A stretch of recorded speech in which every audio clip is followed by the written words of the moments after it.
My name is Layla Barnes, and I'm from Southampton County, and I'm for the soil because I'm a new sixth-generation farmer, and I farm peanuts and watermelons, and that's where the bugs live. Hello, everyone. I'm Jeff Ishii, your host For the Soil, a Conversation. My co-host, Eric Benfelt with Virginia Cooperative Extension Community Viability, and Mary Sketch Bryant with the Virginia Soil Health Coalition will join us in just a moment. But first of all, I wanted to make you aware of some new entries at our website For the Soil. Just go to the menu bar there at the top and click on blog, and you will find some interesting new blog entries there. A lot of those blog entries were about our recent Farm to Table conference that attracted people from all around the region. Also, today we're going to be talking about field crop production, specifically certified organic field crop production, and we have a very interesting guest. Mary, would you introduce that guest? Thanks, Jeff. Yeah, really excited and honored to have Rick Clark with us. Rick is coming to us from Indiana, from Warren County, Indiana, where he farms as a fifth generation farmer and does regenerative organic no-till. And so really excited, Rick, to have you and have you share your knowledge with our community here in Virginia and beyond. Rick is known throughout the country and internationally, I'm sure as well, for his soil health work and knowledge. So thanks for being with us, Rick. Hey, thank you. This is an honor and a pleasure. I can't usually get enough talking about soil health, but this is going to be fun. Thank you. Well, to start, would be interested, Rick, in how I don't believe you've always been an organic no-till regenerative farmer. How did that start? Yeah, it's been a long journey. One of the big buzzwords today is regenerative, and I guess we've been regenerative now for about 17 years and just didn't really know it. And I'll kind of segue in real quick, but that journey really started because of an erosion event. And here in Indiana, we're very fortunate. We're at the edge of the prairie.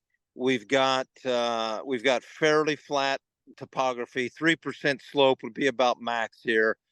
And we had a 1-inch rain event on a tilled field that had a 1% slope. So you could hardly tell from looking at the field that it even had any slope on it. And the erosion had moved onto the road. And that's when I said it was time that we have to make a change. And then when we realized how well the roller crimper does on rolling living cover crop down and then making a mat to suppress weeds, that's when I decided it's time we go organic, because we do have a method here to, I can't say control weeds, but we have a method that can suppress weeds. Yeah, Rick, as a fifth generation farmer, sometimes the transition between generations around organic certification can be an issue. How did you sort of maneuver that?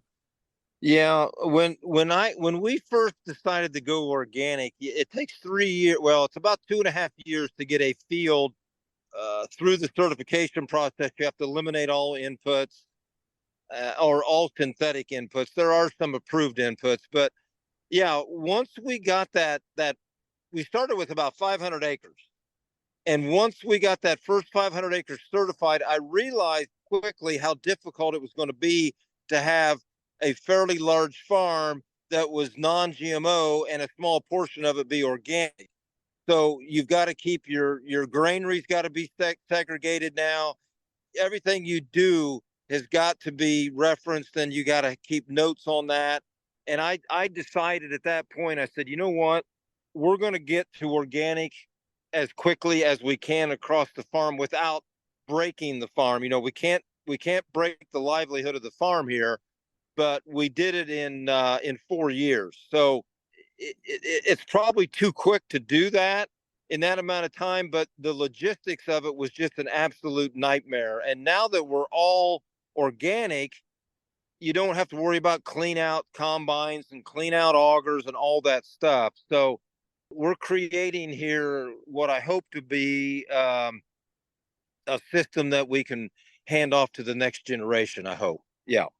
Specifically, what are you growing as row crops and small grains? Yeah, we are growing corn, soybeans, wheat, alfalfa, peas, milo, buckwheat, cover crops, sheep, and cattle. Rick, I have a question about the markets that you're going into. Are they related to conventional markets? And my specific question is, in 2024, we saw number two yellow corn, conventional corn, get down to below $4 a bushel. Are the markets you're going into with certified organic grains and oil seeds and small grains, is the market comparable to the conventional market? They're not really related. Obviously, corn is corn and beans are beans, but it's more driven on, it's the same premise. It's supply and demand, but it's not being keyed off of the Board of Trade pricing mechanism.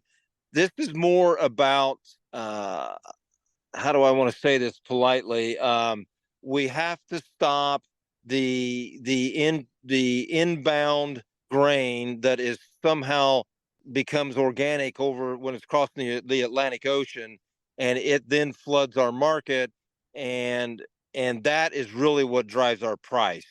If the government would crack down harder on how the other countries are being checked for their organic practices, that would help protect the organic farmer in the U.S.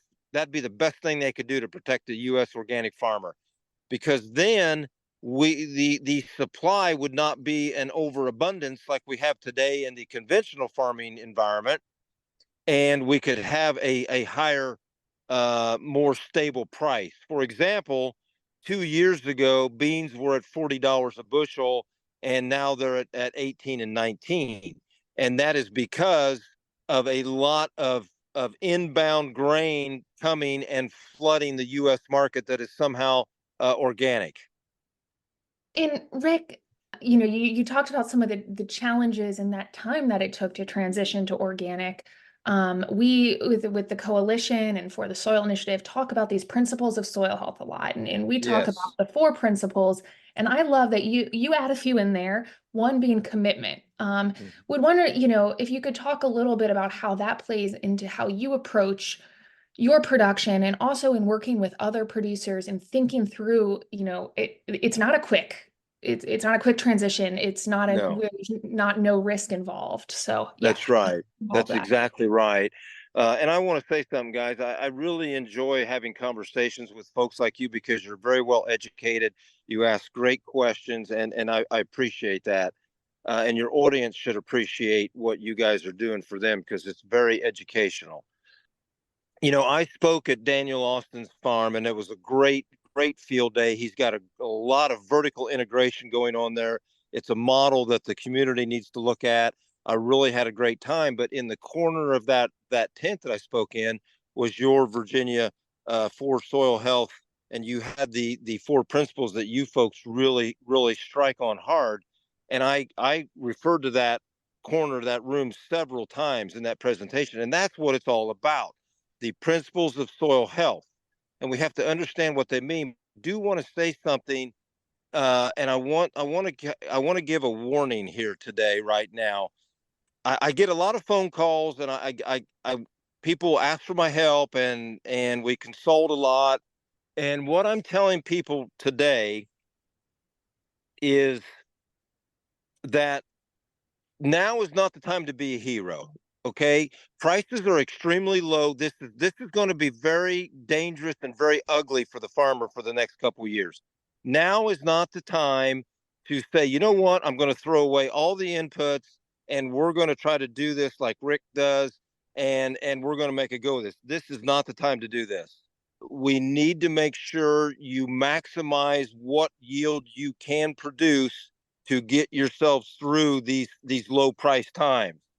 But we still need to be striving and implementing the principles of soil health. But if you had plans, let's say you've already started and you're at a 20% reduction, and your plan was to go to a 50% reduction next year, but weeds could become a big issue. And believe me, I saw some weeds in Virginia that this kudzu thing, holy moly, is that stuff bad. And You've got water hemp like most of the country does now. But what I'm getting at here is I'm not saying that we abandon the principles. That's not what I'm saying. All I'm saying is we need to stay in your wheelhouse right now and ride this wave of tough times coming. Then if you want to start implementing more reduction, let's do that in a year or two down the road. I don't want to see people uh failing. I don't like to use that word. I don't want to see people stepping backwards because they decided to save money on the front end of inputs and it wound up costing them a lot of yield on the back end. Rick, you at the Profitable Soil Health Field Day down there in Franklin County, you had also mentioned the way you're approaching fuel and synthetic fertilizers. I know that seems like it's always variable, and nitrogen Yeah. costs here were extremely high. If you could speak to that. Yeah. Right now and like I said, we've taken everything away and we try to do everything we're doing with the cover crop packages that we plant in preparation for the next cash crop we're going to plant. So I've always said the success of next year's cash crop depends on the success of this year's cover crop. And that's exactly true. And that's the way you need to look at this. And when you can start to do these things, we've cut our fuel in almost in half. We've cut our horsepower by 60%. We've eliminated all of the synthetic inputs. We haven't applied P or K in 10 years. We haven't applied seed treatments in 10 years.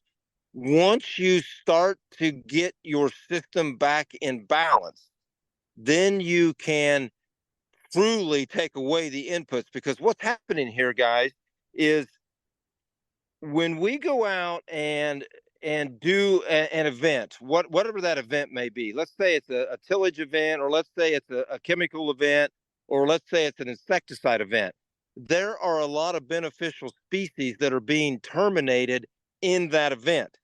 So let's say you have an outbreak of aphids or armyworms or black cutworm, and you're going to put in a pyrethroid and go out and target that one species, and you're going to wipe out 1,500 other beneficials in the process. So when you do that, you've now lost your edge of taking all of the inputs away, because you've killed off those beneficial microbes that balance the system out. So it's a very fine line here, guys. You've got to move at a speed that you can take the pain that's involved here, because there's going to be some financial pain. You're going to have a reduction in yield right off the bat if you go to the level that we are. And I'm not saying that the way we farm is the way everyone should farm. Not today. But I always like to describe it as we're over on one side of the room, kind of on an island, and then you've got the other side of the room that folks are either A, doing nothing, or B, they're just getting started. Let's meet somewhere in the middle and figure out what system is going to work best for your context.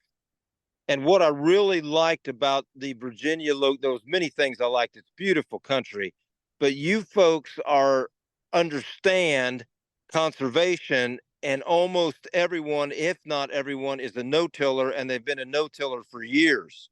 So you're already ahead of the game on most locations that I go to. I'm glad you're using the word balance, and I want to ask you about that in just a moment. We're talking today with Rick Clark. He is in Warren County, Indiana.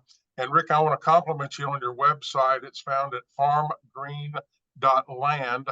That's farmgreen.land. For our listeners, you'll find a lot of resources, and you'll learn a lot more about what Rick Clark is doing there in Indiana.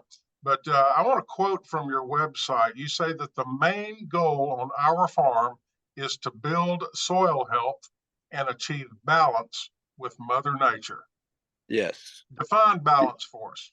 Balance to me is a symbiotic relationship with Mother Nature. So we have to let me give a couple of analogies. We like storytelling. If you have